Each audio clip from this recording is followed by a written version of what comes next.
y llegaron a ser aproximadamente en aquellos años como unos 5,000 personas. Era un grupo muy grande, pero un grupo que no tenía un lugar fijo, sino que estuvieron en el Salón Su Fiesta, después se fueron al Howard Johnson y anduvieron en diferentes salones, y un día llegó la necesidad de comprar un lugar y ellos tenían en su corazón comprar a un lado del toreo.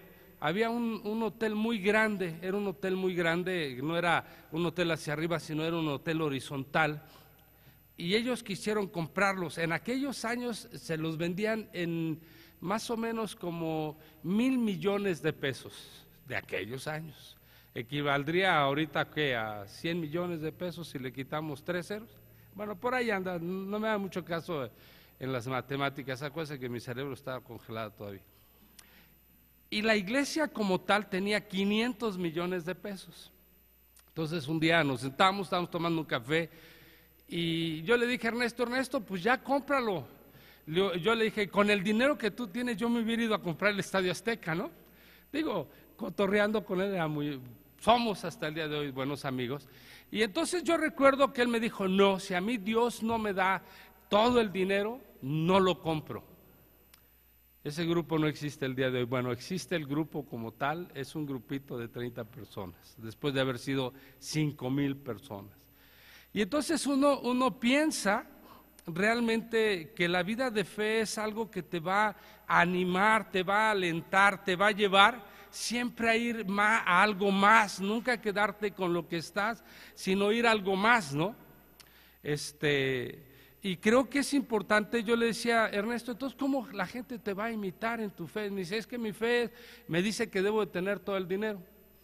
Yo le hablé un poquito del historial de todas las iglesias que hemos crecido, porque bueno, él viene de la iglesia metodista, ellos tienen un avivamiento muy fuerte, él camina en un avivamiento muy fuerte, ¿verdad? Pero la mentalidad metodista, la mentalidad de a tener todas las cosas antes de poder hacer algo, le ganó en esos tiempos. Entonces la gente se fue.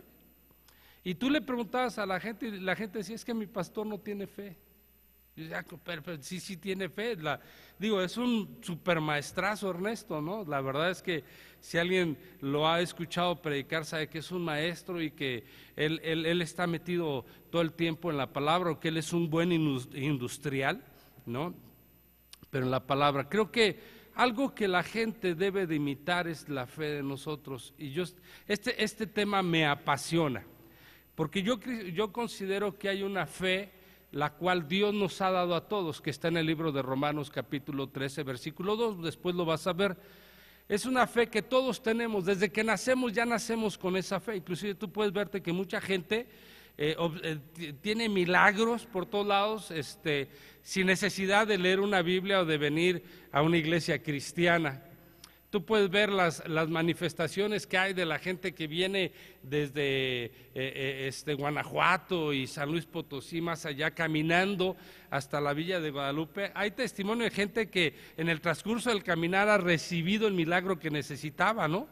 Sin pensar o sin considerar que esa gente está bien, porque es una gente idólatra. Pero sin embargo reciben lo que necesitan. Algunos dicen, yo tengo fe en un X doctor, ve con tal doctor, yo le tengo mucha fe, ¿no? Los has escuchado y es cierto, o sea, todos tenemos una medida de fe. La Biblia dice que Jesús algún día nos va a pedir cuentas de esa fe que Dios nos ha dado.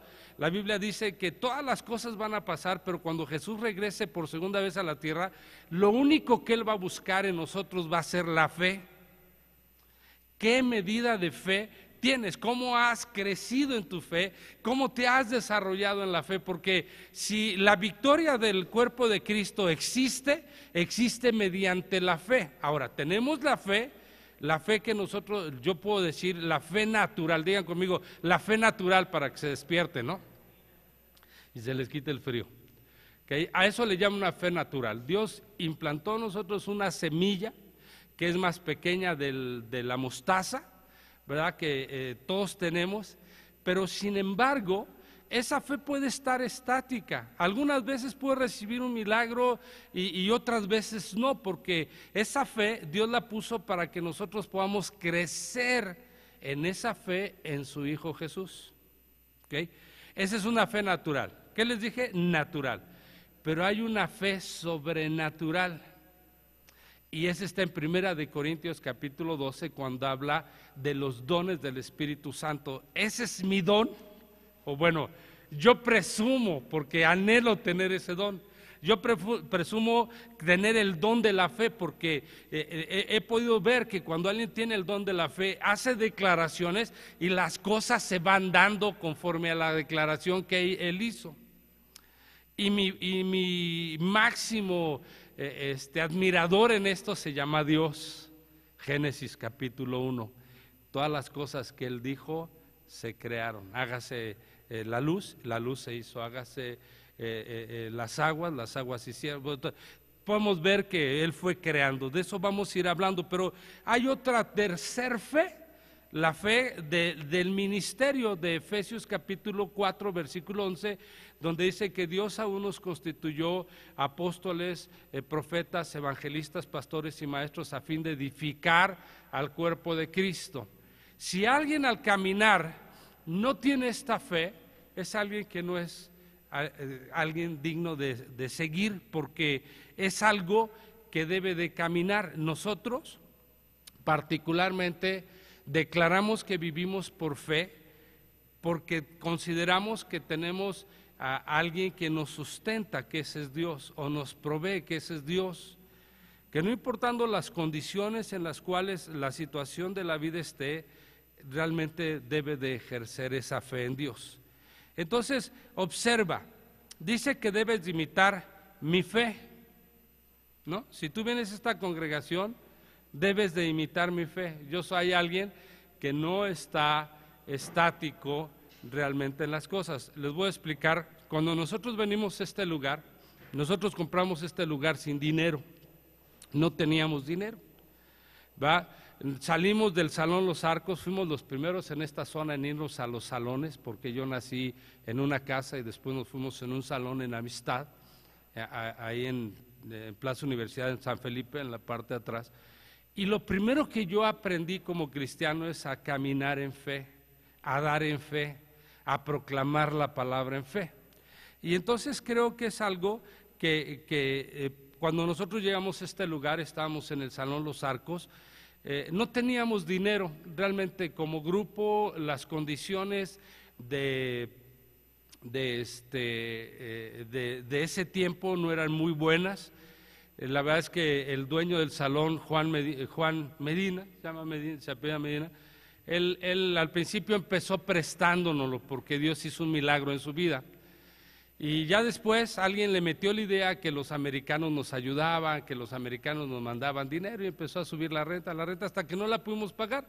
El día que no la pudimos pagar, determinamos comprar algo sin dinero. Cuando nos enseñaron este terreno era un ejido. Estaba la lucha entre si lo compramos, no lo compramos. En aquel tiempo nos habían obsequiado 50,000 metros allá enfrente de la bodega Horrelar, la que está a la salida a Querétaro. Y ese terreno nos lo decomisó Lorenzo Vera. Era un terreno que no se podían hacer construcciones fijas, sino tenía que ser construcciones movibles. Nosotros teníamos un diseño de un auditorio movible en aquellos años y de instalaciones deportivas en esa zona, pero él nos lo quitó, y nos lo quitó porque, finalmente hizo una colonia en ese lugar, lo vendió a una constructora, hicieron una colonia. Y entonces nosotros estábamos muy tristes y le decíamos, Señor, aunque sea danos el 10%, ¿no? Ya no queremos, como dicen algunos, quesos, sino salir de la ratonera. Danos, y efectivamente nos enseñaron este terreno. Este terreno originalmente tenía 7,200 metros y donamos la parte de la calle. Los de enfrente nos donaron, nosotros donamos la parte de esa calle. Ese terreno perdió lo que son los metros de la calle. Pero más o menos iba acorde. Y entonces hablamos con el dueño y le dijimos, mira, no tenemos dinero, pero danos facilidades y nosotros lo hacemos.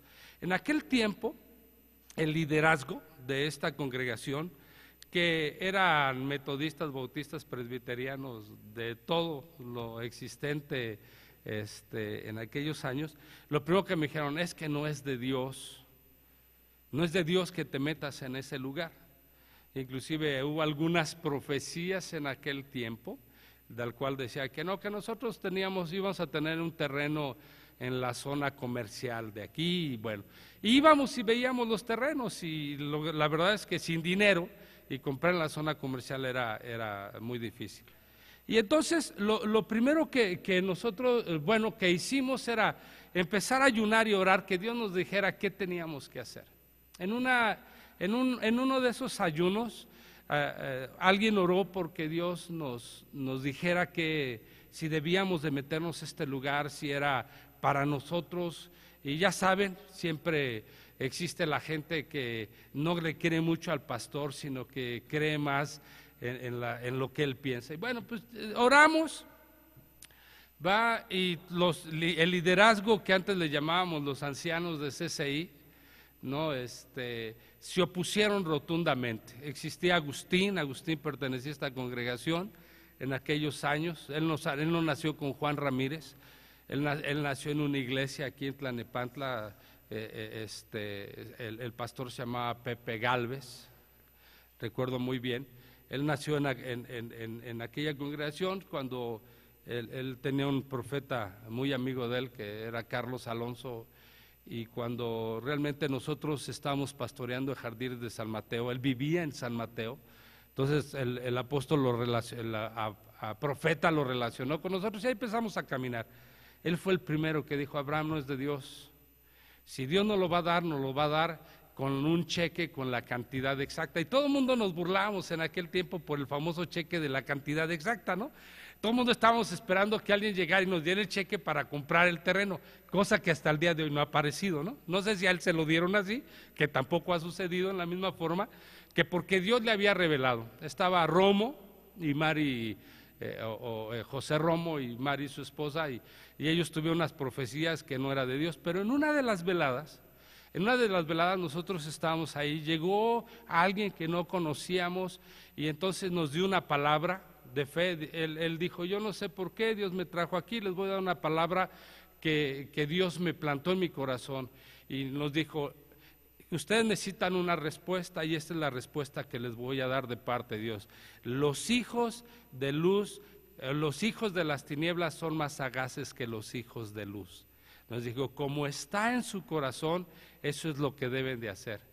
Y entonces yo dije: ya, la tomo. Venimos, hablamos con el dueño, compramos el terreno, habíamos conseguido un poco de dinero, y entonces vino la oposición desde aquellos años, porque la gente no quería el lugar. Bueno, está bien, ahí fue donde nos separamos. Primero se separó Romo, después se separó Agustín, y después se separó cada uno de los 11 ancianos que alguien había constituido. Yo siempre he visitado congregaciones en toda la República, y un apóstol vino y me levantó los 11 apóstoles de Jesucristo, que eran los ancianos de la congregación. Pues fue división tras división, porque nadie estuvo de acuerdo realmente en que nosotros estuviéramos en este lugar. Y sobre todo cuando empezamos a trabajar en la parte del jardín de este lado, era un hoyo como, metimos 50 camiones de cascajo, para que ustedes imaginen. Ellos no querían trabajar. Ahora, no teníamos dinero, pero queríamos hacer la obra que Dios nos había llamado. Empezamos, pusimos una carpa vieja. En Estados Unidos me vendió una carpa que estaba nueva, pero la usaron una sola vez, la guardaron húmeda y se pudrió. Nos dimos cuenta hasta que llegamos aquí, la abrimos, la carpa estaba toda podrida, pues la parchamos, la levantamos y ahí comenzamos. Dios nos permitió venirnos a este lugar un año después de estar en la carpa. El día que la carpa se partió, ya estábamos aquí adentro, porque vino un viento y como estaba podrida la partió toda. Y bueno, ya estamos en este lugar. Aunque algunos liderazgos todavía estaban aquí, estaban sin querer estar. Y uno dice: bueno, es complicado, ¿no? Es complicado porque al que la gente no se sume a la visión del liderazgo es lo peor que existe. En aquel tiempo, recuerdo muy bien, Dios me permitió comprar la casa en la que vivo hasta el día de hoy antes de venir al ministerio. Yo no compré casa en el ministerio, yo ya la compré. El día que le ofrecí matrimonio a Leti, yo tenía ya la casa. Era como mi plataforma para… Siempre hemos vivido en la zona de Satélite, yo ahí gran parte de mi juventud la viví, Leti desde la infancia, y nuestro anhelo era regresar a aquella zona, no sé si les ha pasado. Entonces compramos esta casa, hicimos un proyecto de quedarnos algunos años, y el chiste es de que el Señor nos dejó aquí, no nos permitió irnos, y este terreno se compró precisamente dando como base mi casa, porque nadie de ellos quería ni aportar ni nada, porque no era de Dios. Entonces yo empeñé mi casa al cuate, le di las escrituras y le dije que pues si no podíamos pagar el terreno, pues finalmente se cobraba con mi casa. Usted sabe que esas son las broncas más grandes que uno se puede aventar con una esposa, ¿no? Ya tienes una casa y ahora me vas a quitar mi seguridad, pues como que no. Entonces, las grandes broncas eran con Leti y me decía, es que deja que el liderazgo decida. Yo le dije, si yo dejo que el liderazgo decida, hasta el día de hoy estaría en una carpa como Agustín, aunque ya tiene un terreno de 5,000 metros y ya va a construir, pero le estoy hablando de hace 30 años. O sea, no es lo que nosotros tenemos aquí. Y ya empezamos a darle una manita de gato por fuera y por dentro al auditorio, ¿va? Pero déjenme les explico, si tú no imitas la fe del pastor y te sumas a una visión, las cosas son muy problemáticas entre ustedes y nosotros. ¿Por qué? Porque el no depositar la confianza en alguien que ya tiene 34 años pastoreando y que nunca ha tenido una vida rara, sino una vida de transparencia, una vida donde tiene hijos, están en el Señor, uno está medio rebelde todavía porque todavía se siente artista, me estoy refiriendo a Abraham, ¿no? Le acaban de dar otro contrato en Televisa y yo ya estaba así, Dios gracias que el tipo ya va a agarrar la onda, ¿no? Pues todavía está clavado y porque dice que Dios lo llamó al arte. Digo, hijo, pues no hay arte, pero bueno. Finalmente, pero está en el Señor, está ahí luchando como muchos y además nunca ha habido una deshonestidad en el dinero, nunca ha habido realmente un problema de que alguien venga y me acuse que te fuiste, que le echaste, que le dijiste, a nadie, gracias a Dios, para que la gente no vea. Yo soy actualmente el pastor más viejo en Izcalli y no estoy tan viejo, me refiero a los años, al que ha permanecido por 34 años en esta zona pastoreando. Desde luego vine muy joven, ¿no? al pastorado. Yo desde los 24 años empecé el pastorado. El pastor que yo tenía cayó en pecado, ¿no? Se fue con la secretaria. Desde luego yo clamaba y decía, Dios, si a él le pasó, ¿qué me va a pasar a mí, no? Pero el deseo era servirle a Dios. Y entonces me quedé pastoreando en la iglesia que había ahí en Jardines de San Mateo, una iglesia que después le dimos a Fernando Sausa, el cantinero del Señor, dicho por él mismo. Cuando yo ya me planté aquí, le dejé la congregación, él ya caminó con esa congregación cuando se vino a la zona de Satélite o a la zona norte, ¿no? Y nos plantamos aquí y creo que son tantos años del cual todas las cosas que he hecho las he hecho en fe. Le compramos terreno a Oaxaca y jamás he pedido una ofrenda especial. Ustedes han escuchado que, hermanos, necesitamos dinero para levantar una ofrenda. No he levantado una ofrenda especial porque creo que la provisión debe venir de parte de Dios. Pero sin embargo el dinero ha salido de ustedes, ¿no? Estamos metidos en Cuautitlán, nos costó 800,000 pesos el terreno, nos dieron 4 semestralidades de 50,000 pesos, pagamos 7,000 pesos mensuales y la iglesia ya no lo puede pagar. ¿Quién cree que lo paga? El que está a tu lado, nosotros. Ya les adelanté en la próxima semestralidad. Si algo a mí me agobia es deber, ¿okay? Pues 800,000 pesos no agarro y los saco así de la bolsa, que no los tenemos. Entonces, yo siempre he pensado que cuando es en Dios me voy a aventar, aunque fracase en el caminar. ¿Por qué? Porque eso va midiendo mi fe. Ahora, mi fe está puesta en el Señor, de tal manera que lo dejo que corra. Él sabe que mi mayor preocupación es deberle a alguien algo, entonces antes de que llegue ese punto, pues me provee, ¿no? Nosotros tendríamos que pagar en el mes de julio, por ahí la siguiente semestralidad, y la pagué, ya la pagué, ya le dije, mira, Juan, déjame ahorrar para el próximo y pagarla antes y salir de ese asunto, ¿no? Y yo creo que si algo debo de demostrar a la gente es la fe que tengo en Dios. Y no se refiere al carro que manejo, no, sino a mi vida, cómo la manejo, no, cómo realmente Dios va haciendo las cosas en nosotros. Ahora, ¿qué he aprendido en estos años acerca de la fe? Es lo que quiero compartirles. Voy a darles una serie de estudios porque es la gran diferencia. Una iglesia de fe es una iglesia que le va a dar cobertura a la gente y la gente va a estar bien. Cuando nosotros nacimos aquí, la gente venía a caballo, no había carros, ¿no? Tengo fotografías de tener 20 carros ahí y fuimos la iglesia más grande antes de las divisiones que les platico, ¿no? Que en el corazón de mucha gente se quedó cosas muy raras ahí, ¿va? Porque siempre, es que el pastor tiene la culpa, es que el pastor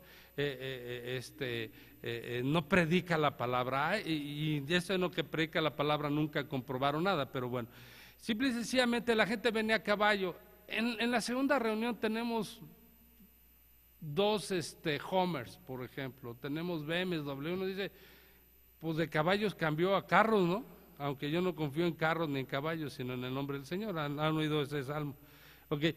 Pero, ¿qué ha aprendido? La gente que se involucra en una iglesia de fe es una gente que tiende a prosperar si se vuelve honesta con Dios.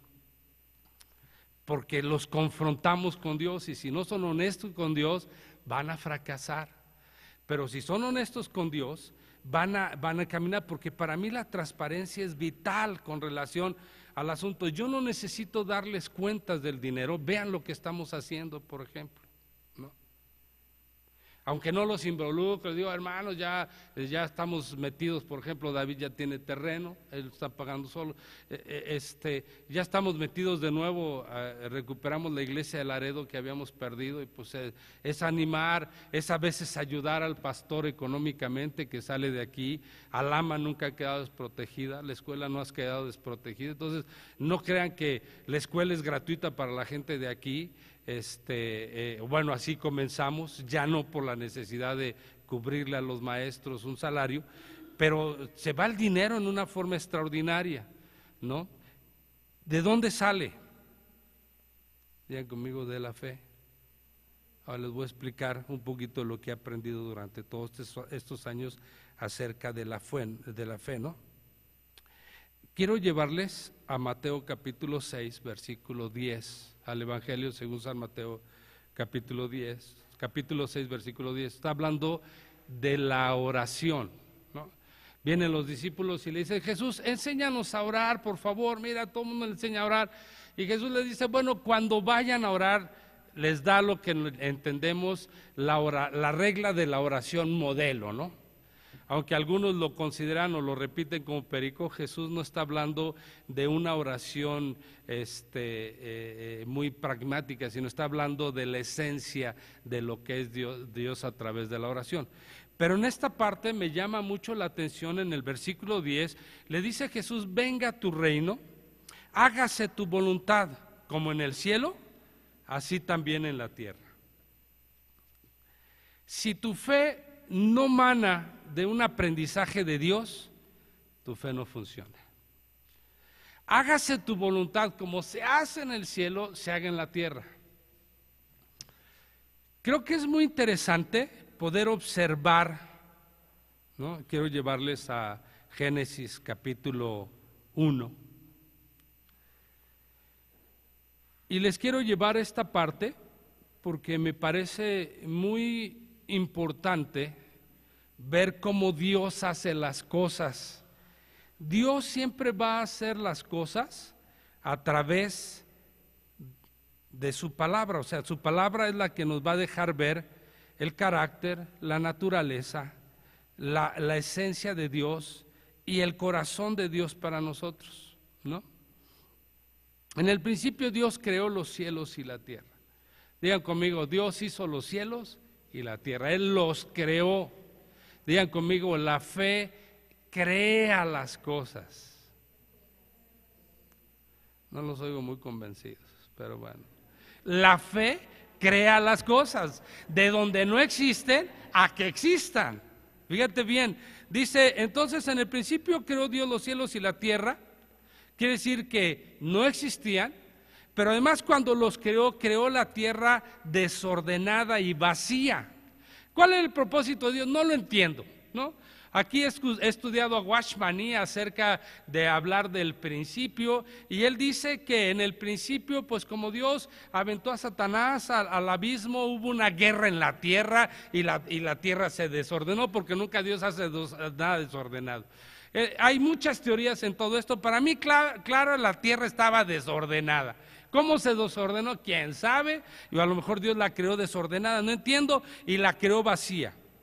Dice, y las tinieblas estaban sobre la faz del abismo y el Espíritu de Dios se movía sobre la faz de las aguas. Viene Dios, o no viene a la tierra, sino desde el cielo determina darle un orden a la tierra, determina realmente crear las cosas dentro de la tierra, porque tiene un propósito, y ese propósito eres tú. Dios pensó en nosotros desde antes de que existiéramos. Dios nos creó desde su pensamiento. Fíjate bien, dice la Escritura que desde antes de que tú nacieras, Dios ya te conocía. Y no habla en general, sino habla en plural. Dios determinó hacer al hombre para que pudiera disfrutar, pero le dio todo en la tierra. Hay gente que se levanta este día y que se levanta diciendo, ay, yo quisiera morirme. Ni idea tiene el sacrificio y el trabajo de Dios para plantarnos en esta tierra y para poder disfrutar cada día que nacemos, por ejemplo, poder disfrutar todas las cosas que tenemos y estar confiados en Dios, ¿no? Y entonces Dios declaró, ¿verdad? Y dijo, fíjense bien, la fe se declara. Lo aprendí de Dios, no de la gente, y lo voy a ver más adelante en toda la Escritura. Y dijo Dios, sea la luz, y la luz fue hecha. Nada más dijo y las cosas se hicieron. Ahora, nosotros tenemos una ventaja. Podemos colgarnos de la fe de Dios, que ese sería el primer intento de nuestra fe antes de llegar a un crecimiento, tener un don de fe al del Espíritu Santo sobre nuestras vidas, ¿no? Por eso Jesús dice que si tuvieras la fe como un grano de mostaza, fuera tan pequeña que le diréis este monte, quítate, echa en el mar, y lo crees, el monte lo va a hacer. Porque la parte fundamental de la fe es la creencia que nosotros podamos tener en Dios, de lo que Dios puede hacer. ¿Qué tanto consideras a Dios con relación a las cosas? Hay quienes tienen diositos, y esa es la verdad. El tamaño de Dios es el tamaño como tú lo concibes en Dios. David se para y dice, híjole, es que esta tierra tan solamente es el estrado de los pies de Dios. Él está hablando de la inmensidad de cómo él concebía a Dios, cómo él consideraba que era Dios, y así era Dios para él, y así Dios fue a favor de él. La prueba está que cuando va con el gigante, él solamente está diciendo, este tentó a Dios, este provocó al Dios de los cielos, al Dios de Israel, ahora voy a ti en el nombre de Dios, y se paró en fe y destruyó al gigante en fe. Vean conmigo, en fe. Si tienen frío, no se preocupen, yo también. ¿No? Es extraordinario tomar los ejemplos. Yo a veces, bueno, no a veces, todos los días yo hago una declaración de la grandeza de Dios, viendo la condición de Dios y veo mi condición, porque como concibas a Dios, eso es lo que va a ser Dios para ti, y eso es como Dios va a obrar a favor de ti. Si tú le pones limitaciones a Dios, Dios no va a obrar a favor de ti. Si tú dejas a Dios fluir y verdaderamente crees en su grandeza y puedes depender de Él, entonces Dios va a hacer las cosas. Un ejemplo que vamos a ir más adelante, me impresiona, por ejemplo, Jonatán, el hijo de Saúl. Cuando allá en Primera de Reyes, allá por el capítulo 6, él de repente los filisteos están provocando a la guerra al pueblo de los hebreos vienen, ¿verdad? Están ahí con todo el temor del mundo. Saúl tiene espanto, no miedo, sino está espantado del ejército, de la cantidad de gente que se levantó en contra de ellos, y por ahí su hijo empieza a caminar y empieza a ver que la parte alta es la que está dominando los filisteos, y entonces él solamente hace declaraciones que me parecen a veces muy absurdas o muy tontas para la gente normal, para la gente cuerda. Y entonces él se para ahí y le dice a los filisteos: ven conmigo, y dice: si los filisteos me dicen que vaya, Dios lo entregó en mis manos. Claro que le iban a decir que fuera, ¿no? Lo iban a destruir. Y ahí vemos él tomando pasos y Dios obrando a favor de él. Subiendo la cordillera y el ejército cayendo por la cordillera, es impresionante, en donde David hace la declaración acerca del valle de sombra de muerte, en el Salmo 23. Ahí es precisamente donde está Jonatán trepado. Era un valle que una cordillera los dividía, y en la parte alta era donde los grandes ejércitos dominaban a los pequeños desde arriba. Entonces, cuando David habla en el Salmo 23 de pasar por el valle de sombra de muerte, es todas las veces que David pasaba ahí con su ganado, era un lugar, era una planicie, una carretera de aproximadamente 1,75 m, donde pasaba uno, pero no podía uno regresar. Entonces, si había una confrontación, lo más fácil es que iban a caer en el valle de sombra de muerte. Entonces, en ese palmo de yugo de tierra, dice la Escritura, el ejército iba cayendo. Dios los iba apilando todos ahí, iba haciendo montones. Entonces, déjame decirte, es extraordinario y sorprendente. No, le dije 1,75 m, perdón. Ya estoy emocionado, aquí estoy exagerando las cosas, pero 75 centímetros ahí van cayendo por la decisión de un hombre que hizo declaraciones en una confianza en Dios. Eso es fe. Cuando te está apretando el zapato o la situación se vuelve complicada, aquí es donde tu confianza debe de volverse para Dios. Aquí es donde dices: está bien, Dios, tarde o temprano terminarás supliendo las cosas. Dios habló y las cosas fueron hechas. Y podemos ver todo el capítulo, ¿no? Podemos ver todo el capítulo ahí. No voy a parar eso, nada más quería que vieras la forma en la cual las cosas se deben declarar. Si hay gente que te dice: no declares en fe porque no es posible, déjame decirte, te voy a dar algunos tips que creo que son muy importantes precisamente esta fe. Primero, imita a Dios. Fíjate bien, imita a Dios, porque nosotros somos hechos a la imagen conforme a la semejanza de Dios. Tenemos esa capacidad de decir: Dios, lo hiciste, pues me aviento yo también, ¿no? Fíjate, entonces nosotros vemos que Dios dijo y las cosas se crearon, ¿no? Dijo: hágase la luz, y la luz se hizo. Fíjate, Dios declaró y las cosas se hicieron. Recuerda que cada declaración debe de llevar algo adelante, de llevar una convicción. Digan conmigo: una convicción, porque eso es fe. Es como cuando tú por primera vez le dices a una muchacha: me quiero casar contigo, ¿a poco no vas con algo? Se destila que llevas el anillo de compromiso, ¿no? O llevas y le dices: me quiero casar contigo, ¿y qué te respalda? Nada, pues nada. Bueno, ahora hay chavas tan especiales que lo aceptan todo, pero bueno. Siempre en una declaración debe de llevar algo, un sustento. Digan conmigo: un sustento.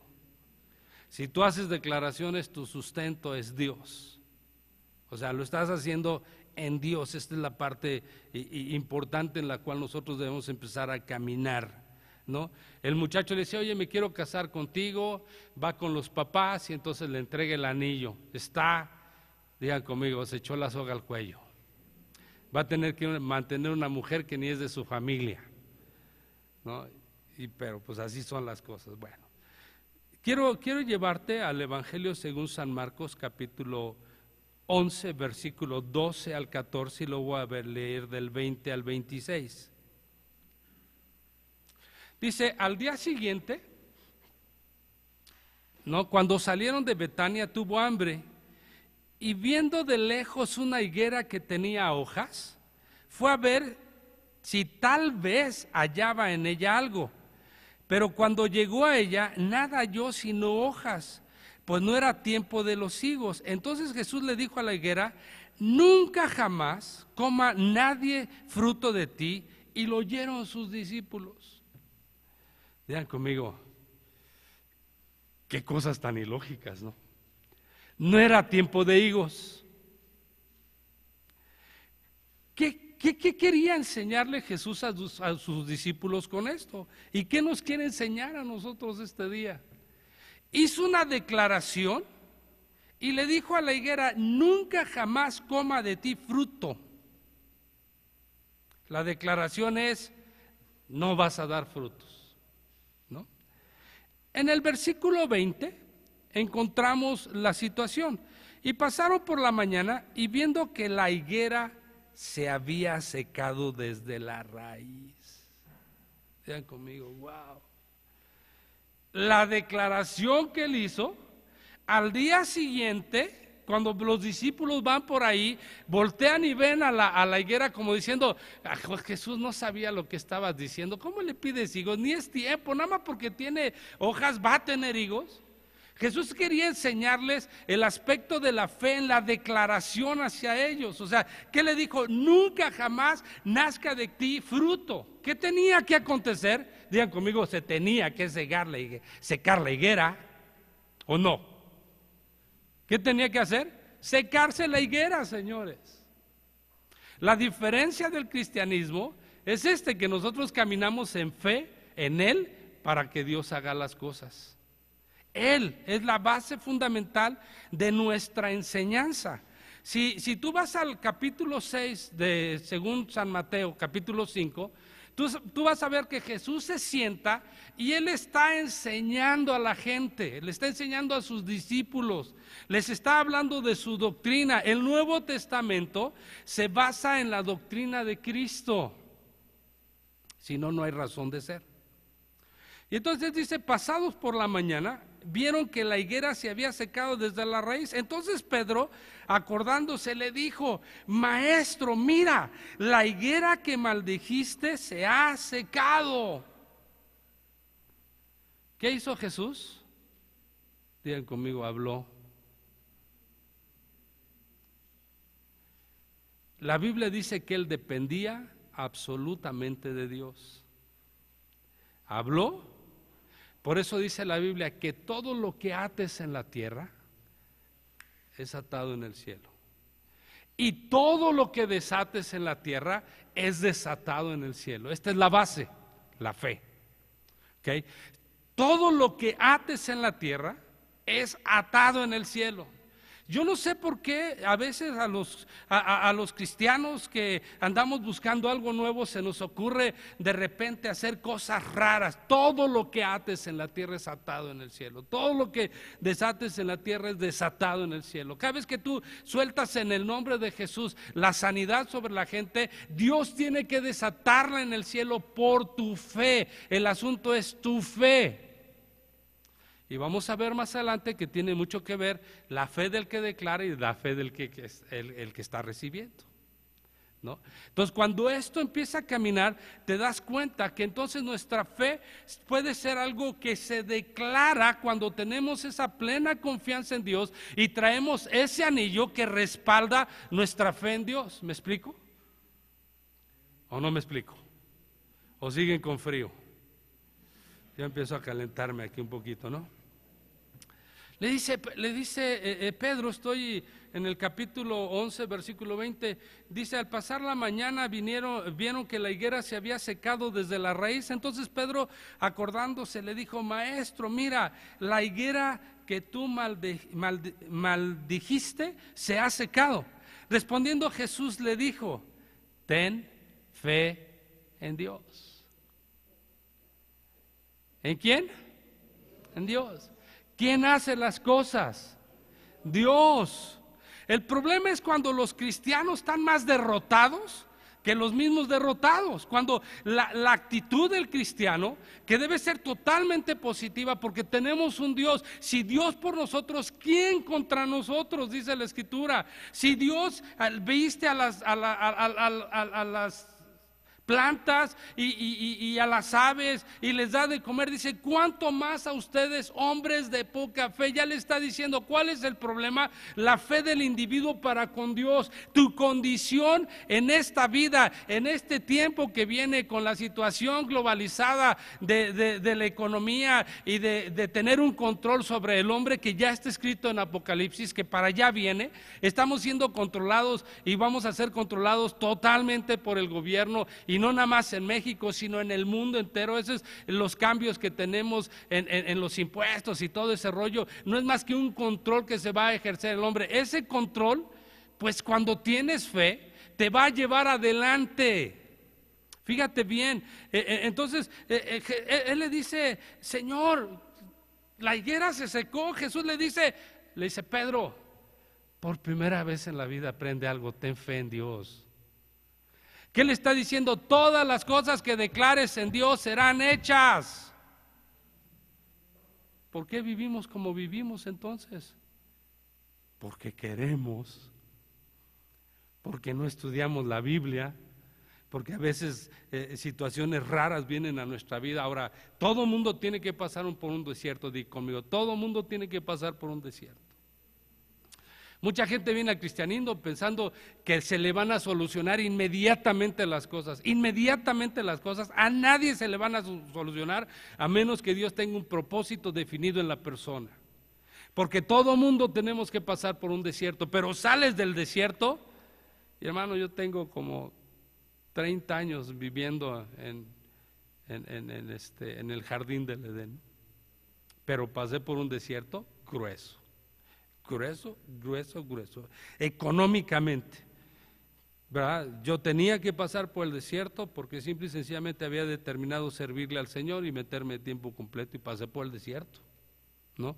Cuando mi hija Esther estaba chiquita, ese desierto fue tremendo porque no tenía ni para darle leche. Un día mi papá llegó a la casa y me dijo que me quitara de esas tonterías en las que yo estaba metido, ¿va? Y me dijo, y no te voy a dar nada para demostrarte que estás viviendo un error, la religión que tienes es errónea, no sirve, me dijo, ¿no? Y en ese desierto Dios me permitió salir. Cuando yo ya realmente me rendí con Él, cuando yo ya realmente aprendí, de ahí para acá, de 30 años para acá, yo te puedo decir, solamente ha sido bendición tras bendición en mi vida, de verdad, bendición tras bendición. Me meto en cada bronca financiera por las otras iglesias y Dios me saca adelante. Me meto en cada bronca con mis hijos y Dios me saca adelante. Todos mis hijos han estudiado en universidades particulares, todos. ¿Por qué? Porque en el tiempo de las vacas gordas soy previsor para el tiempo de las vacas flacas. He aprendido de la Escritura. Cuando llega a manos llenas, a ahorrar, para cuando haga falta poder sacar, ¿no? Solamente me lo enseñó la palabra, cómo hacer las cosas. Además me gusta ahorrar, soy ahorrador por excelencia, ¿no? Mis vacaciones, rompo mi botella de la cual le voy aventando 10 pesos y con eso me las pago. Algún día le he dicho, hermano, su pastor se va a ir de vacaciones, cáiganle. Pues no. Cuando el cáncer de Leti les pedí alguna ofrenda, pues no. Porque tengo a alguien que en el cielo abre o cierra los grifos. Pero depende de ti. Entonces le dice, Señor, la higuera se secó. Le dice, primer punto, ten fe en Dios. Él puede hacer todas las cosas en el momento que Él quiere. ¿Sabes que yo a veces comprometo a Dios? La Biblia dice en el Antiguo Testamento que Dios está comprometido con los justos. A los justos les va a dar todo. Entonces yo me meto en la categoría de justo y le digo, Señor, que no se te olvide, soy justo, aquí estoy. La semana pasada me fui al Congreso de Amistad. Yo en todo el año voy a 2 congresos. Es el de la semana, esta que terminó, ahí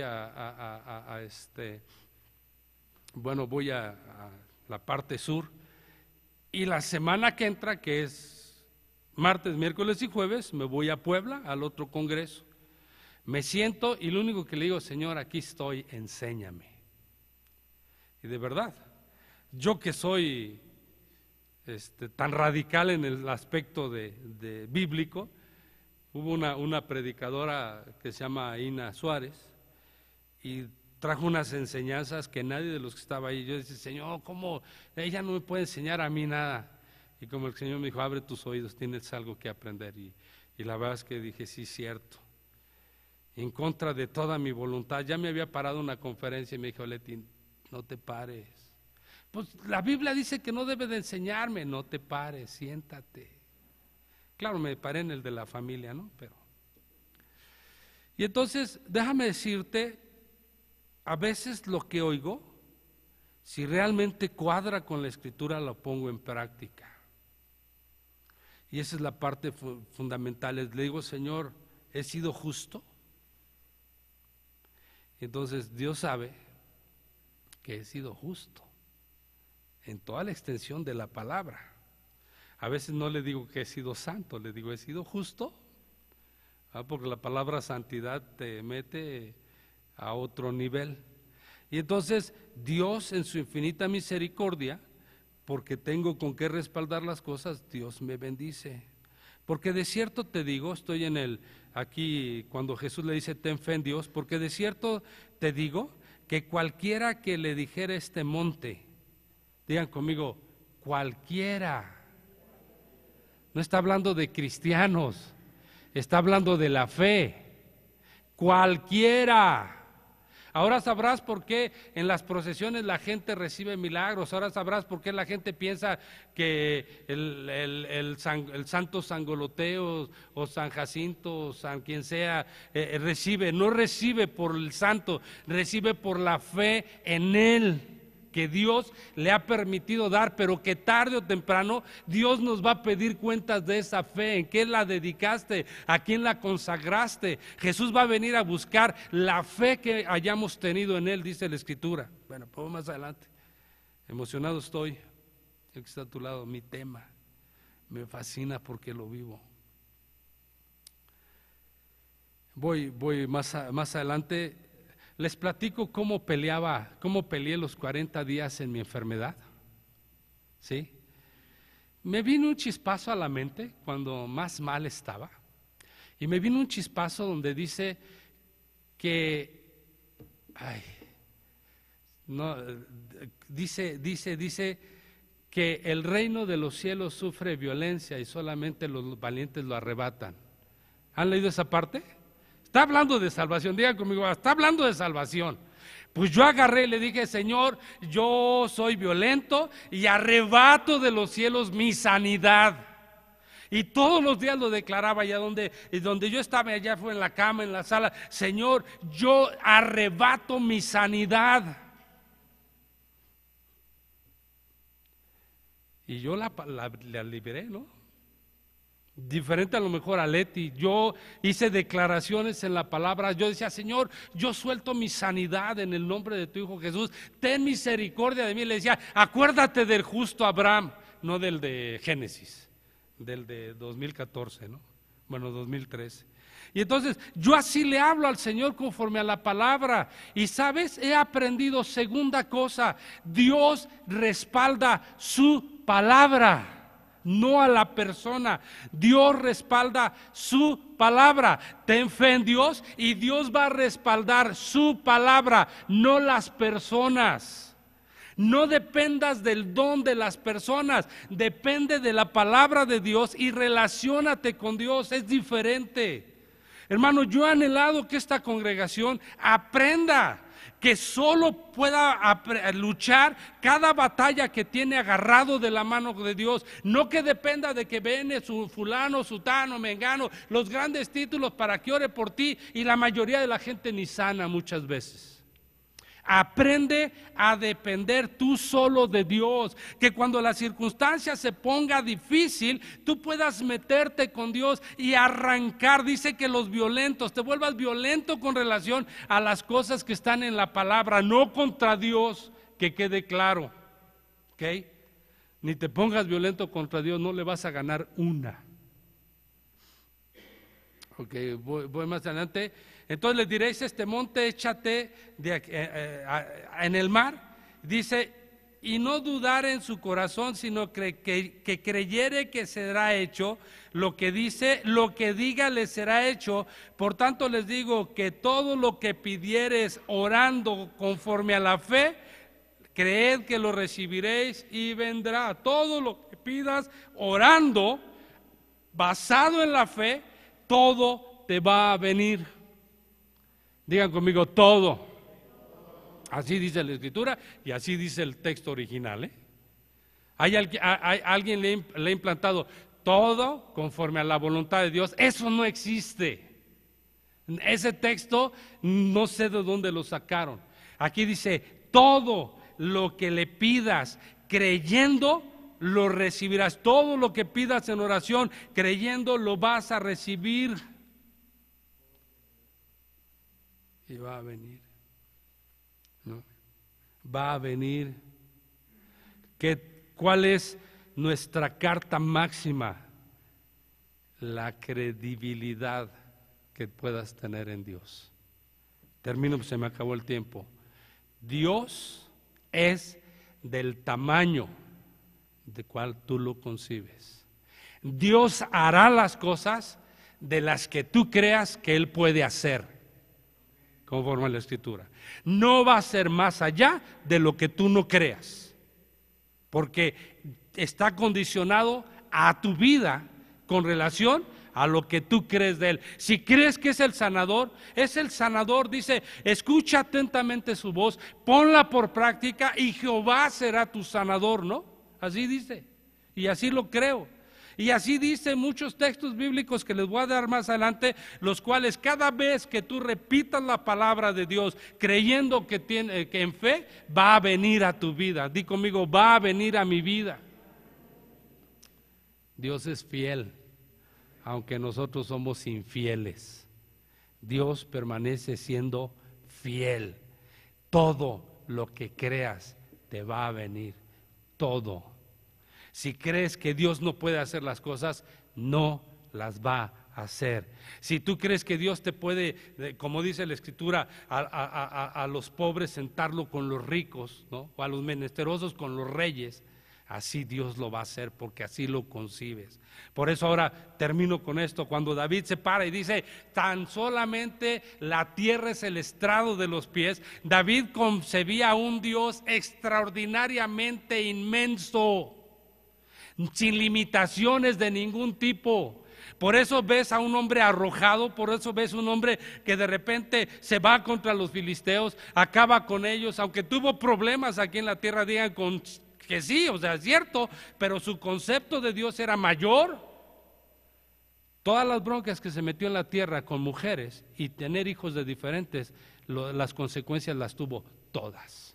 Un hijo violó a la hermana, el otro hijo le quiso quitar el reinado, lo quiso matar al padre. No puedes ver infinidad de cosas. Esos fueron sus errores, pero él tenía una plena confianza en Dios. Finalmente, de todos esos errores, Dios los sacó adelante. Amén. Inclina tu rostro, por favor, conmigo.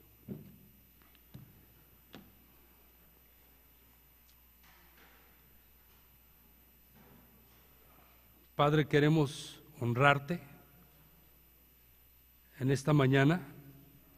Yo espero que el concepto de cada uno de mis hermanos que tenía para contigo hoy haya cambiado. o empiece a cambiar de tal manera que puedan ver un Dios al cual dependemos. No dependemos del gobierno, no dependemos de las cosas que están sucediendo a nivel mundial, de la globalización, dependemos de ti, Señor.